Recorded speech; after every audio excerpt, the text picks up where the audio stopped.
a lot to me, because I see the sacrifices and like that they put in to help me achieve what I want to achieve, and knowing that they just strive to give me a better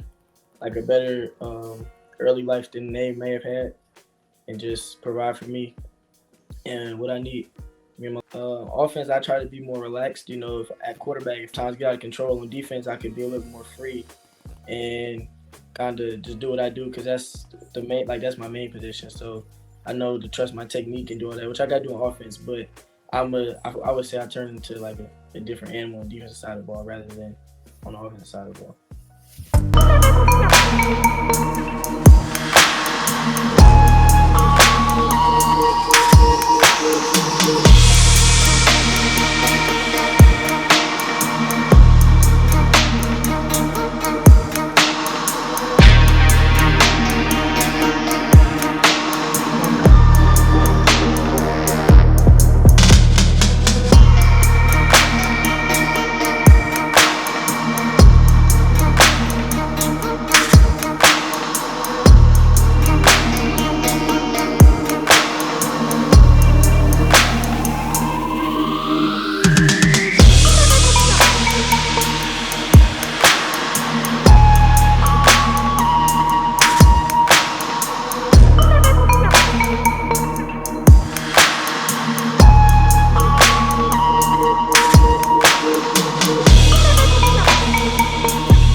We're back with one more down. Today we have Andre Jackson Jr., the son of Andre Jackson, former Cardinal Mooney High School linebacker, Ohio University Bobcat defensive end. We're going to speak to Andre Jr. about his experience playing football down in Charlotte, North Carolina. He is currently a senior, class of 2025 at Corvian Community School. This young man has been making plays ever since he was a little guy playing for the Cool Oak Steelers over in Huntersville, North Carolina. And he has developed into a tremendous quarterback and a fantastic defensive back who is currently in the midst of leading his team and his school to unprecedented heights down there in the North Carolina 1A, 2A division. It's a pleasure to have you on today, Andre. I welcome you to this platform, and it's surreal to me to get the chance to talk to you because I've known your father for so long. So I appreciate you coming on and giving me the time to hear some of how your approach to the game has been developed and what you can tell me about football down in those parts of the country. So thank you. It's a pleasure. All right. To begin, if you would like to, could you, give a little bit of background of what your family makeup is and what that means to you? I live with my mom, my dad, and my little brother Evan. They're all from Ohio. I was born in Atlanta, and we moved to Virginia and then to Charlotte in 2009. So I've been here majority of my life. I visit Ohio very often for the most part when I was younger, until things kind of picked up with football. My summer's been pretty busy, but my family means a lot to me, because I see the sacrifices and like that they put in to help me achieve what I want to achieve, and knowing that they just strive to give me a better early life than they may have had, and just provide for me and what I need. Me and my little brother. And you mentioned your younger brother, Evan Jackson, who is a fantastic swimmer. And surprisingly, I came on to the information a little late, but he's developing into quite the football player in his own right. How does that make you feel seeing your younger brother who may not have been as interested in the game as a young guy like you were, but seeing him come into his own and get a little more aggressive and make a name for himself? He still denies his interest in football, but he's pretty good at it, so he can't hide it. But I enjoy seeing him swim. It's something that he likes to do. It's his thing, and something that he excels at, and everybody's really proud of him for that. Now, given your dad has come from Youngstown, Ohio, and comes from a great tradition of football. Your uncle Chris Emile, who is the head coach there at Corvian Community School, they bring a certain level of tenacity and toughness that we like to pride ourselves on in the Steel Valley. If you had to characterize what football is in Charlotte and where you fit in and where your school fits in that landscape, how would you characterize that? I would say Charlotte's a little bit more different than Ohio. I know up north they take football real serious. Everything's about football. I would say in Charlotte, like it's starting to pick up because it's a lot of underrated ball players down here. But like I know at my school at first, when it first started, it was kind of just like an activity.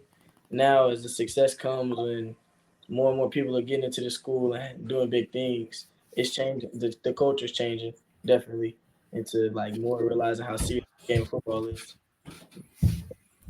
And you've been on the front line of what is the football culture at Corvian in particular. From my understanding, your sophomore year was the first year in the school's existence that they had a football program.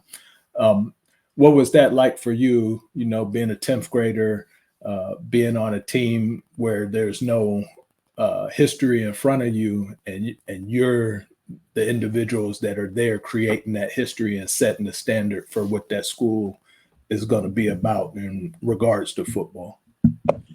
It was great. I mean, in my eyes, some people may have doubted it, but I know Coach Chris, so I know where he comes from and the legacy he holds and the great coach he is. So I really never had no doubts about it. I just knew to trust the process as it got started. But sophomore year was definitely great, making history. Received a lot of praise for it. Everything was a milestone, which was really good. It felt good, like for the team and as individuals, knowing everything you do will go down in history books.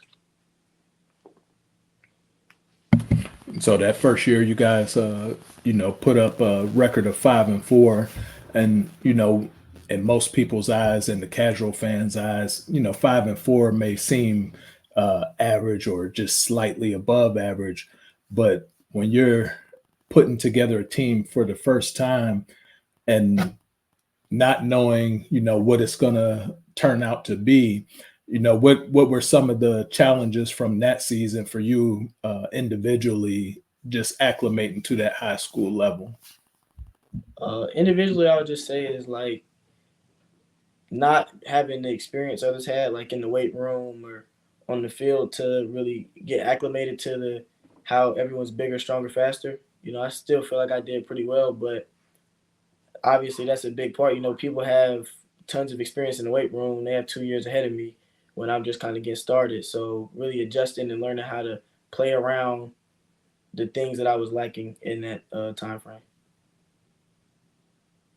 And as a young player, you found yourself at that quarterback position.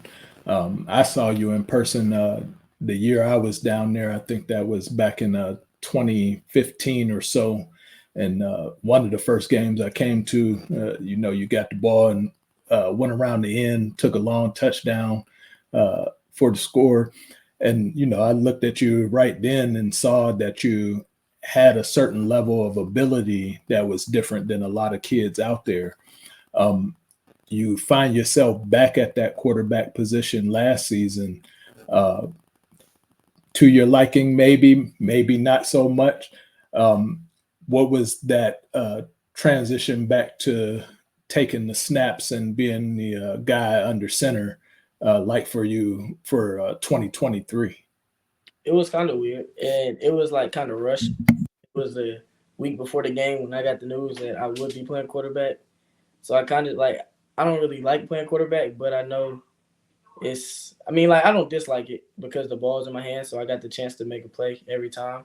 I know my teammates trust me, my coaching staff trust me, and that's why they put me in that position to lead the team. But yeah, I would say it's rushed. So like trying to get all my mechanics down and everything.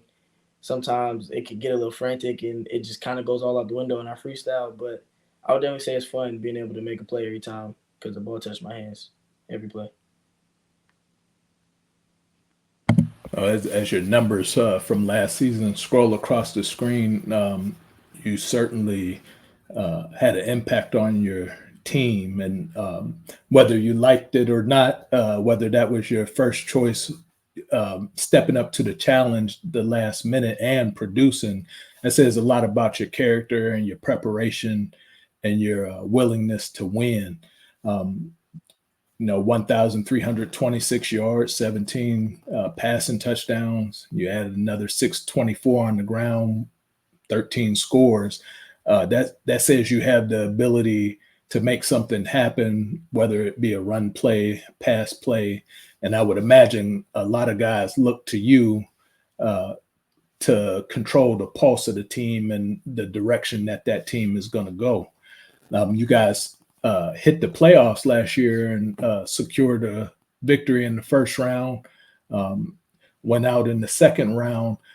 Did that give you a lot of confidence having that experience as a sophomore and going from 5-4 and then, getting a little bit better the following season? Did it give you something to shoot for going into this year? I would say yes. Hopeful that they would let us in the playoffs in 2022, I believe. But unfortunately, because we weren't in the conference, they didn't let us. So we knew like us being able to make the playoffs was a big milestone in school history, obviously. So go out there and win a playoff game was an even bigger milestone, especially against a team who I think at the time had won like 16 straight home games. So we were definitely, I think we were a 23-point underdog. So to go in there on the road and perform and get a big time win definitely was big for the program.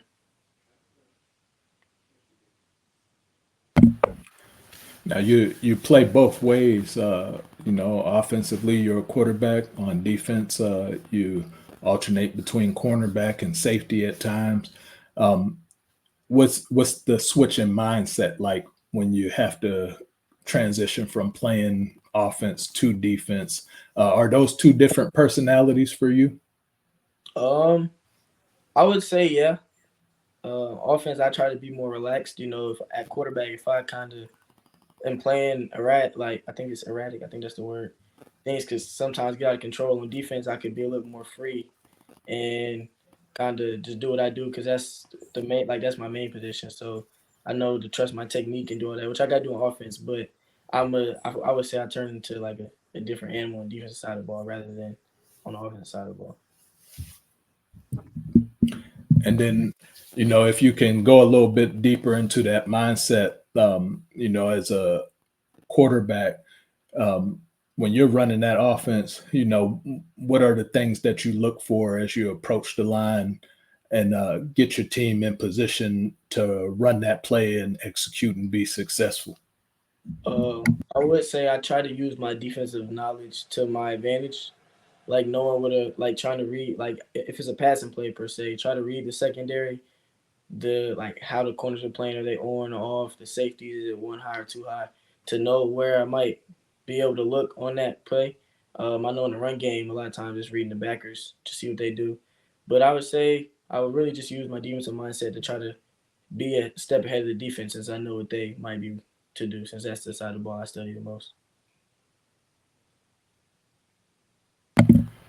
Now, the core of your team has been together for 3 seasons.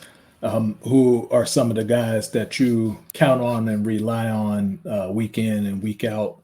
As you guys are counting down week to week, trying to go 1-0 every week. Who are those guys that have been your mainstays along this journey? I would say that I would definitely go with my friends that I've been with since Pop Warner. You got Cam Johnson, Christian Evans, and Trey Dukes up front. Adrian on defense. We got Doug Corals. He's been out this season, but he comes back this week, which is going to be a big help. We got some like kids that I've met along this like since I've got to high school, like BJ, McAdoo, and Noah Best, who are very electric. So I'll just say I look to the playmakers and trust my best friends up front to hold it down.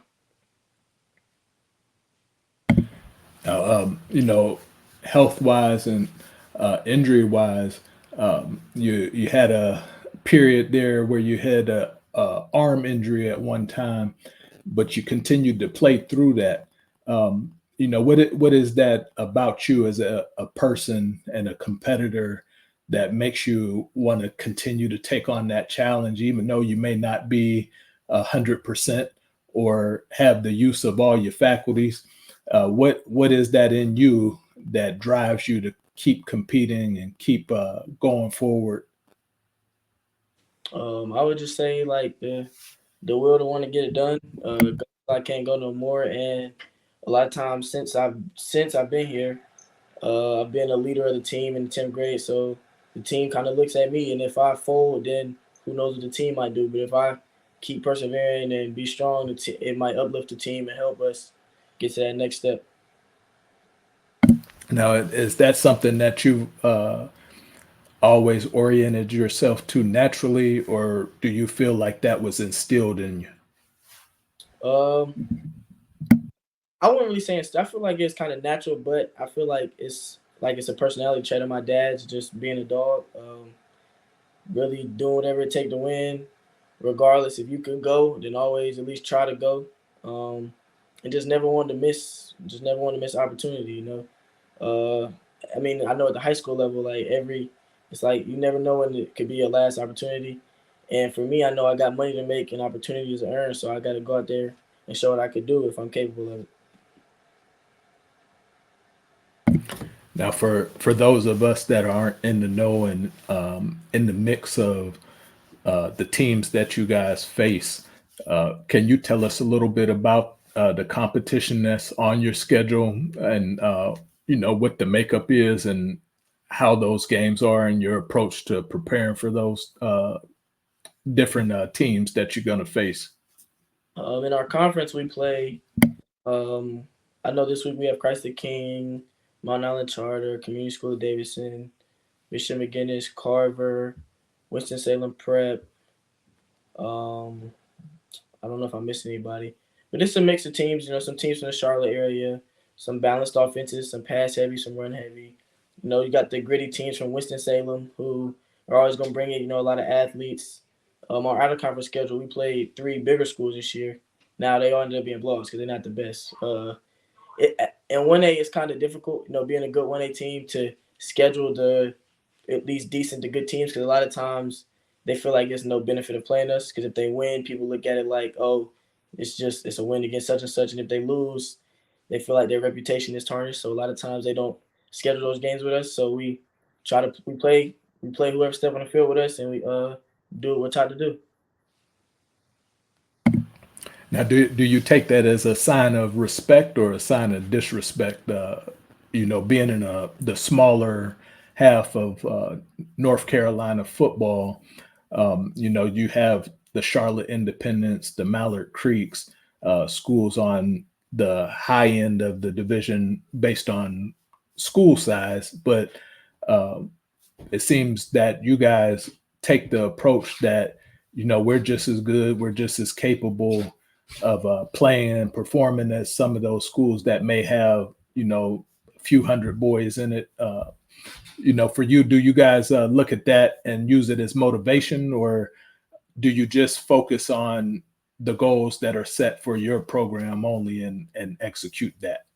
I would say both. You use it as chip on your shoulder to obviously show people like we don't care what your name is, who you got, because at the end of the day, we trust in our coaching staff and we trust in the athletes that we have here. But I feel like you also got to focus on yourself first. You don't want to listen to the outside noise. You want to take care of your business and keep the main thing, and the rest will come, like the recognition and people realizing like, okay, these guys can play. It's all gonna come.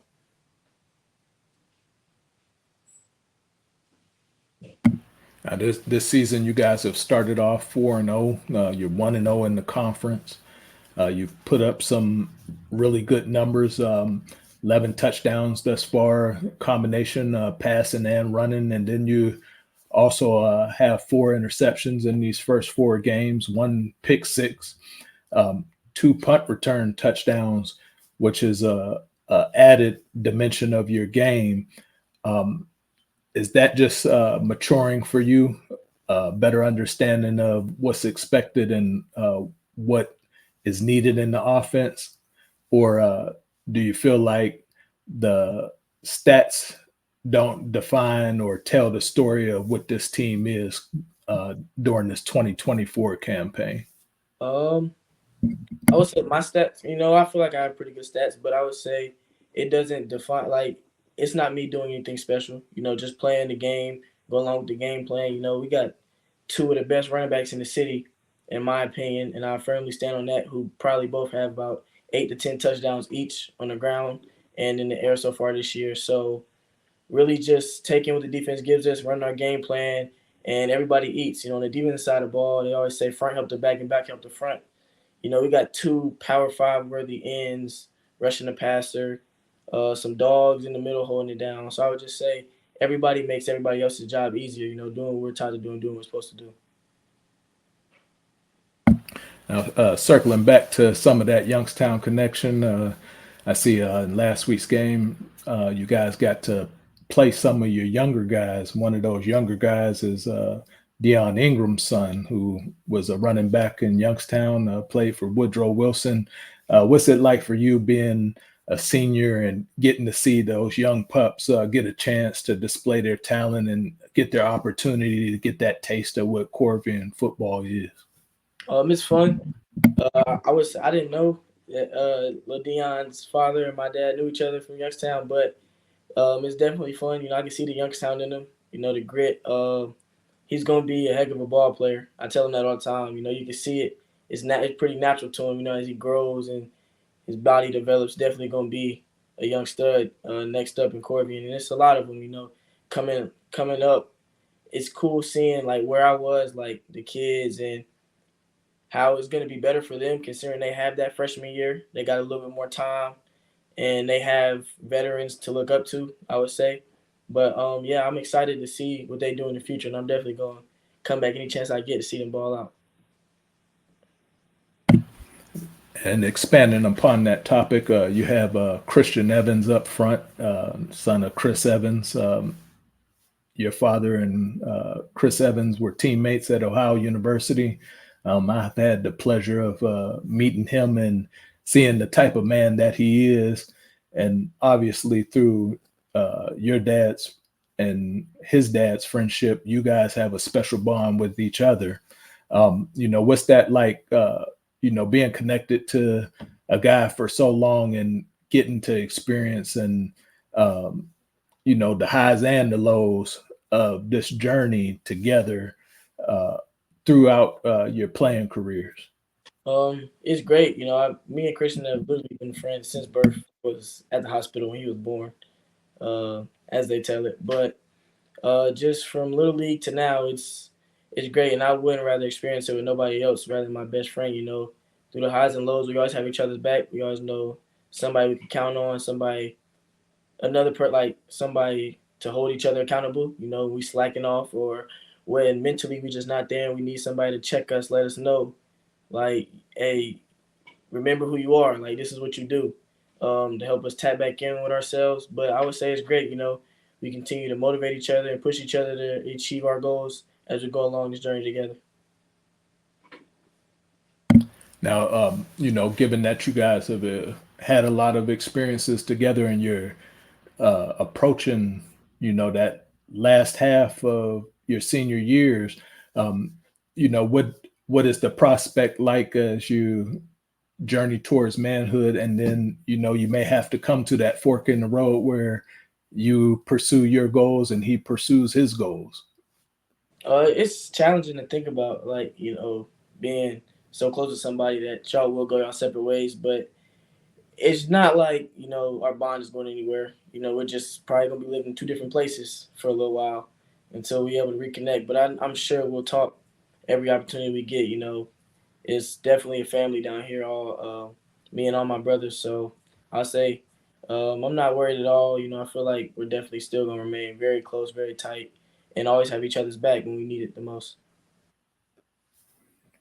Obviously, with you being a part of the first three teams ever at this school, um, are you self-aware that you are setting the standard for how this program is judged and what the measuring stick is going to be for years and years to come? Yes, sir, I am. In a joking way, I hear it every day. People remind me that I'm this and I'm that. But I try to stay humble, let everybody know, like this will be like y'all have your opportunity to shine. If you do what you're supposed to do, control what you can control, take care of what you need to, and like everything will work out how it's supposed to. And I'm glad to set it like a high standard and that people have a good perception of me, that I've left a good mark when it is my time to graduate and go off to college. Um, and yes, I'm sure it's definitely gonna be some more great athletes to walk through that building. As you talk about the potential and the possibility of college, you've received some offers so far. Hopefully, there'll be some other ones on the table for you, and you can make a choice that's good for yourself and comfortable for yourself. You have offers from University of Buffalo, Hampton University, East Tennessee State, and Catawba.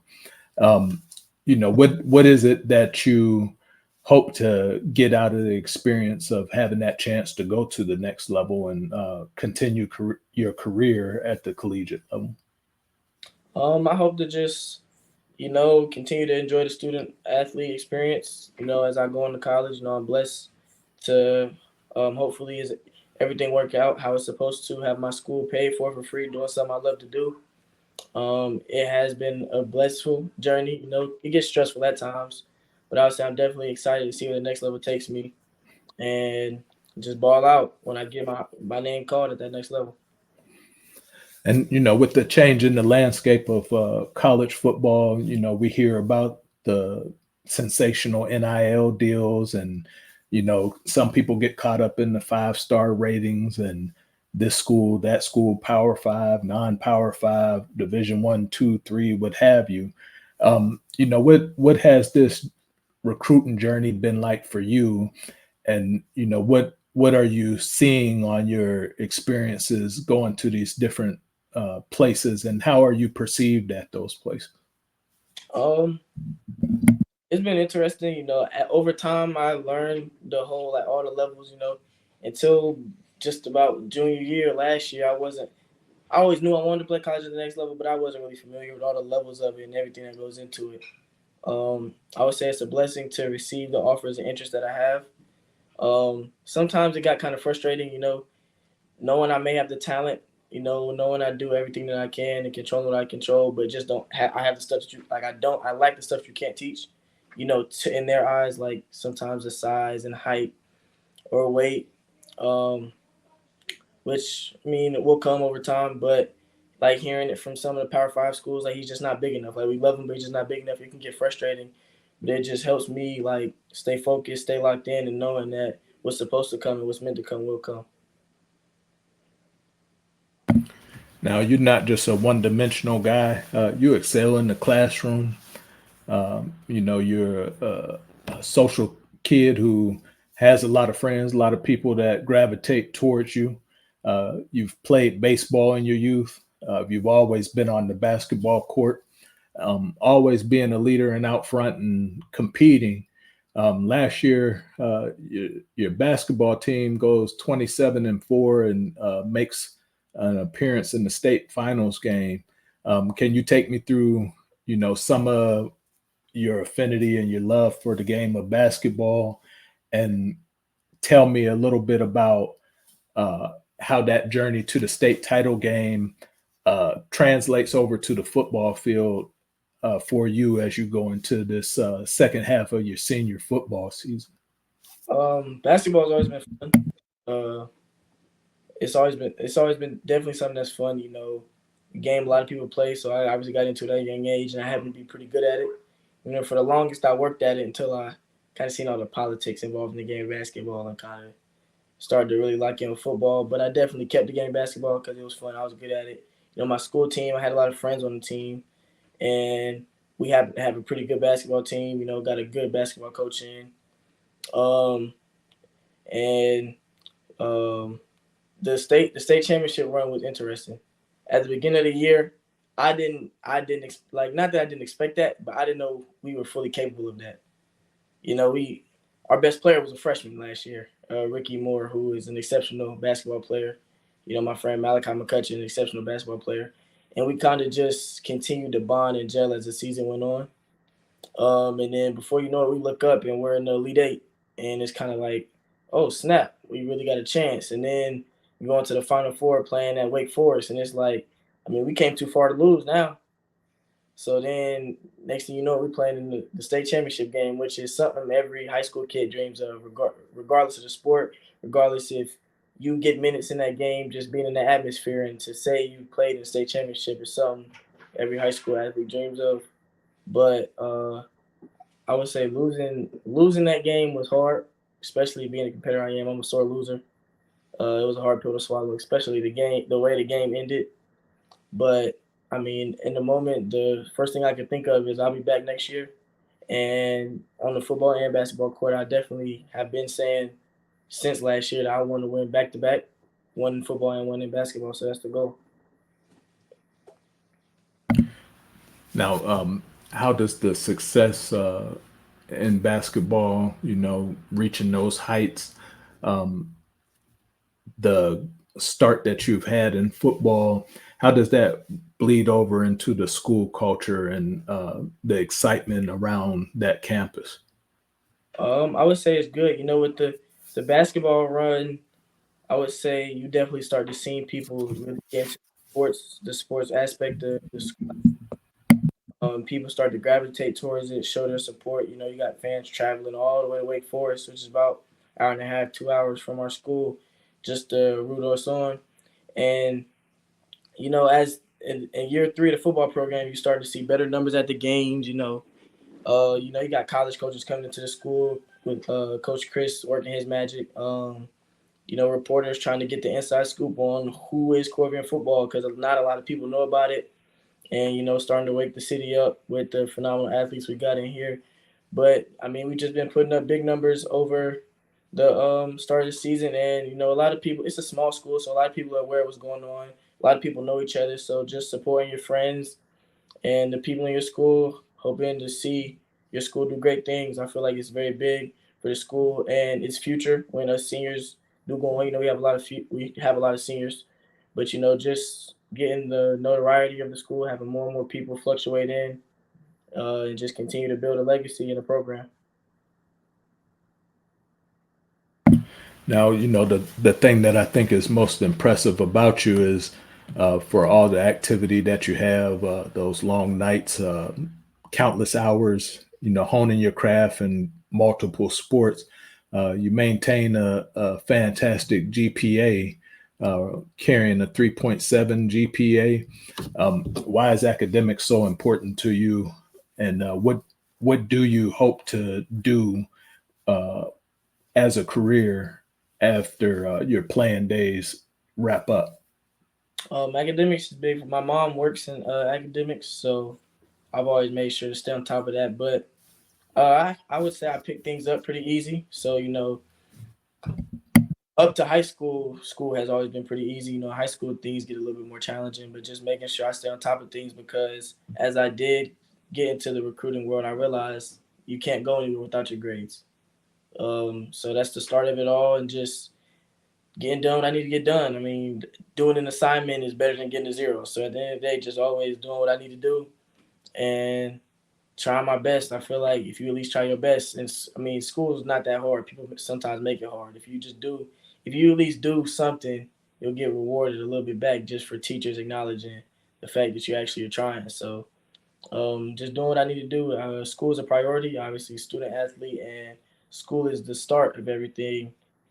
Like for your future, if you were good in school, then everything else will follow behind that. And if you're not, then it's going to be a little more challenging for you to accomplish what you want to accomplish.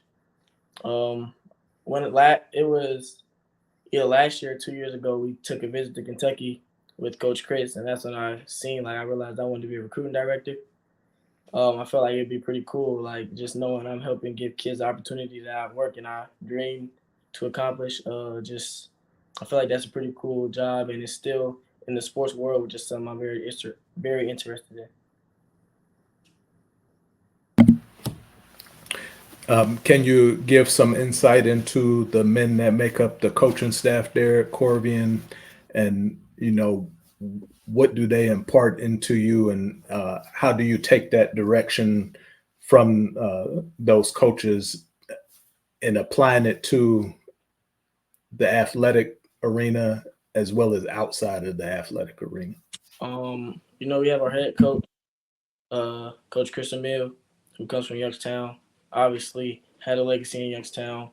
And being a part of my family, I knew what he's capable of, and I knew if I took care of what I need to take care of, he'll help us all out. We got Andre Jackson Sr., my father, the defensive coordinator. Got Chris Evans, the O-line coach. CJ Emile, Coach Chris's son, is the running back coach. You got Coach Tyler, who kind of oversees, helps everything, make sure we get our film to put out the coaches, take care of all that.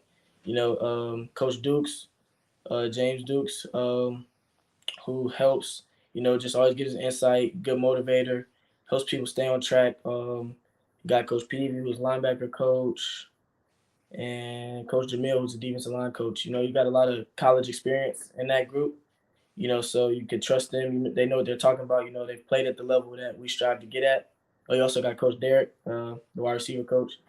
But yeah, you got a lot of people who with experience that you could trust. If they say something, they've been at that level, so they know what it takes to accomplish and reach the things that we want to reach. It's a very close staff. A lot of them are family and have known each other for forever. So, when you got that tight of a staff, obviously that's where it starts. That's what helps build a great team is the staff. So as a team, seeing how close the staff is, it really helps the unity of a team. Everybody really move as one. Going on year 3, everybody kind of trusts them a little bit more. Realizing like they really mean what they're talking about, and that their ultimate goal is to help us achieve what we want to achieve. And as the recruiting kind of goes on, you see me and some of my buddies pulling in the offers and pulling the attention. Everybody's kind of waking up and really starting to begin to trust in the process of this coaching staff and the great things that they're helping us achieve.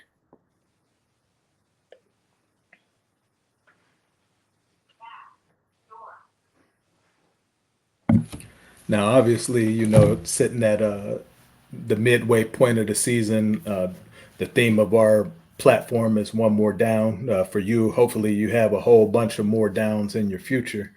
But if you can think about this being your last season, what is the legacy that you hope to leave there?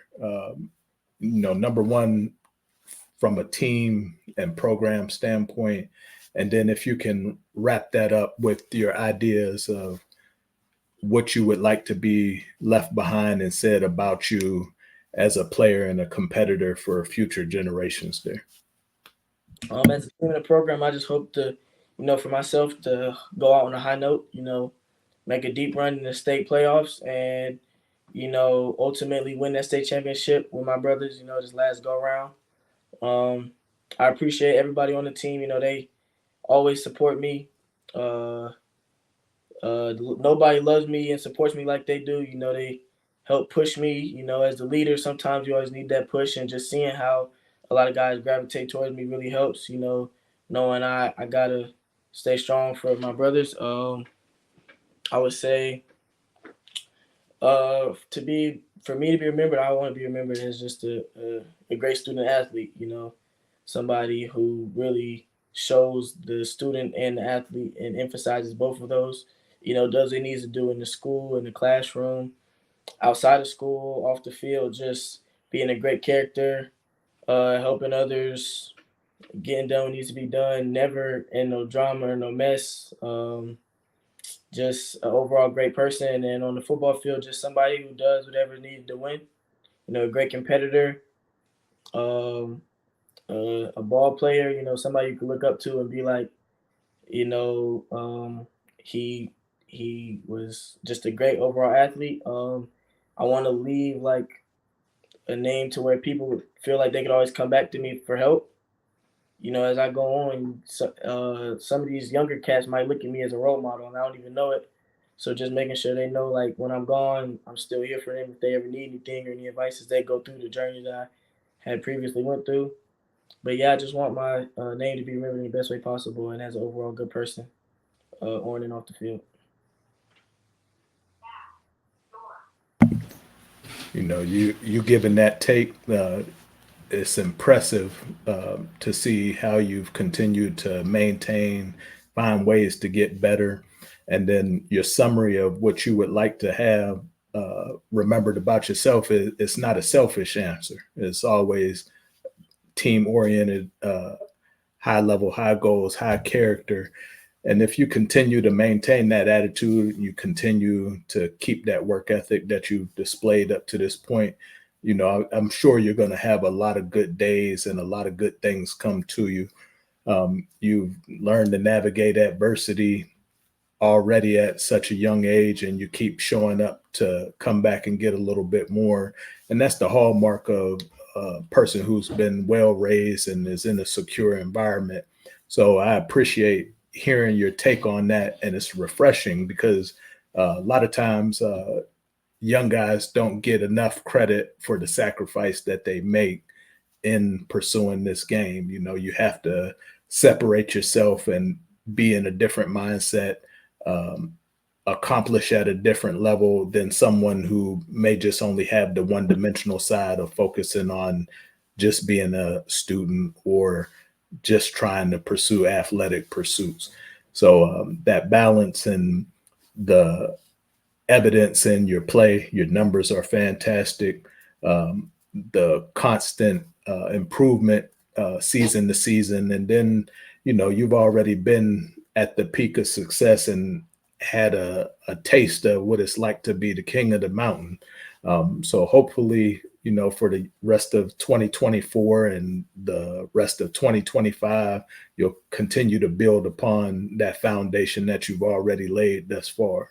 So I appreciate you coming on with me today to give me that one more down and that inside look of who Andre Jackson Jr. is.